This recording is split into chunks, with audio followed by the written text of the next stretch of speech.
So something I noticed when I was setting this video up is how I just absentmindedly stroked my chin like this. And the minute I did that, the camera was like, oh, start the video. And I'm sure it's some sort of, hand motion that I gotta do to signal the camera to start. And it's probably like, ooh, take the picture now, like you're clicking the button on the phone. But I think it's really funny because, the minute you start overthinking something and doing this is the moment you really actually got to start engaging in the thing. Right? Because, when you think of the thinking man, that guy who's all hunched over, that marble statue of the thinking guy, he's sitting down and he's hunched over and he's in thought. I like to look at that statue and think, oh, this man is getting bombarded by thought. This man is deep, and he's hunched over, he's smaller, he's not penetrating the world, he's just in thought, and his thoughts are not becoming reality because there's no action. And that's who I used to be. I make these videos and I tell myself, listen, you gotta talk like you're talking to your younger self, because that's the knowledge you know. I've progressed so far past who I used to be, and only I would know the way I got here. So if you're in my shoes, if you're in the shoes of 21-year-old me, or 18-year-old, or 16, or however, 12-year-old me, then you could really use this advice, so stick around. But yeah, I used to be like that. I used to be just the thinker, because it felt like the only safe thing for me to do. I was diagnosed with autism as a kid, which meant I don't pick up on social cues all that well, which basically meant I would step on so many landmines of conversation, and suddenly I would be the bad guy when I didn't know what the hell I did. And yeah, that just molded me into a really, really quiet kid. And growing out of that, this may have happened to you too, especially if you're a young man. Modern day tells you just that your masculinity is gross, that or you're loud and your presence fills the room, you're too much. You're being overbearing. You're conditioned like that in the school system, and don't believe that. Don't believe those lies. Don't believe that your masculinity is too much.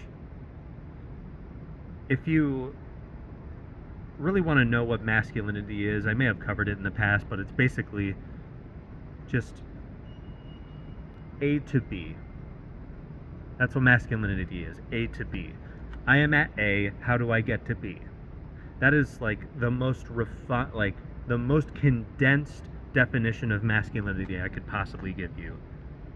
I'm at point A, how do I get to point B? How do I achieve my goal?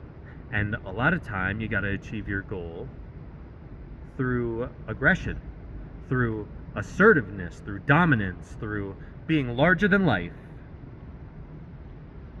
But then you're conditioned in school to think, oh, well, that's inappropriate. And then you go to the office and you can't be loud or speak up or, really push through your own insecurities and fears to get a point across, because it may come across like, oh, I'm he's a big scary man. And I don't like that. I think if you find yourself in one of those environments, no matter what it is, you should probably get yourself out. And I'm saying this with the full knowledge that this is probably your full-time job, or you're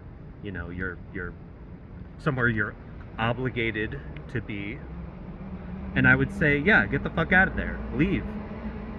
They don't deserve your presence if they can't handle your genuine energy like that. And you really just gotta hang on to it, I'm here to help you hang on to it, because I damn near lost it growing up. I damn near thought, well, fuck, I should just be like, I should be quiet, I should be submissive, I shouldn't get in the way. And a lot of time, if you tiptoe around everything and you try to avoid all the landmines of life, then you're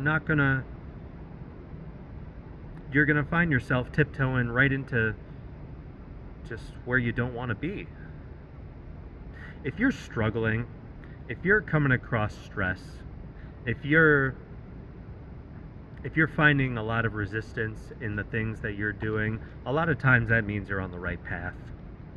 A lot of times that means something really difficult needs to happen in your life. Something difficult is on the horizon that you need to face or you need to commit to, and doing that will unlock the next part. Feeling stuck can lead you to those moments, especially if you're not the type who likes to sit around too much. You'll find yourself being self-destructive. You'll find yourself just, just making something different, just making something change, something that's palpable and understandable. There would be so many times there were times in the past where I would just want to be as high as humanly possible. I very specifically remember a point when I was doing psychedelics a lot, and I was smoking a shit ton of weed. And I had the persistent, consistent thought of, I just want to do so much that I go fucking insane. Because I was really in that dark spot in my life. I was thinking, well, damn, I'm not happy with who I am or where I am or what my life's turning out to be, so I need to change. And none of the good shit I seem to be doing is effective. So why not take this path? Because it feels possible. Even if it's bad, it feels possible to take this path.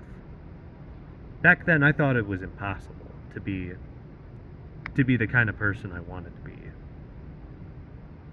And I'm learning to find that masculine spirit again, that fire, that drive that makes me go, oh my God, I need to show the world what I'm made of.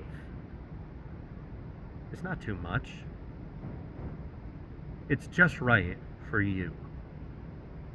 And if you have to take the masculine path of A to B, and there's all these different people going, oh my God, what do you do? No, stop it. Don't listen to them. Don't listen to them. Identify the types who are going to lead you astray. And just don't prioritize them. Don't listen to them. Obviously, some people know what's best for you, but you don't really have the tools to know that. Especially considering that the majority of people don't have your best interest at heart. I think Hamza said this, but it's basically just you and your mom versus the entire world. It's really, really damn near impossible to get a true friend who will stick with you through the hardest of times. It's you and your mom versus the world. Like, ask yourself that question. If I was in the worst situation of my life, if I was in a situation that could endanger the people around me and I was stuck and I needed help, how many of the people in my life, the people that I go on Discord and play video games with, how many of those people will stick around? If I was walking down the street and I was about to get mugged, I was cornered, how many people would stick by and help me fight them off? How many people would run away? And I'm not talking about a give me your money situation. I'm talking like they're gonna beat the fuck out of you situation. How many people would stick around and help you, even though there's 8 of them and 2 of you? How many of your boys are that loyal?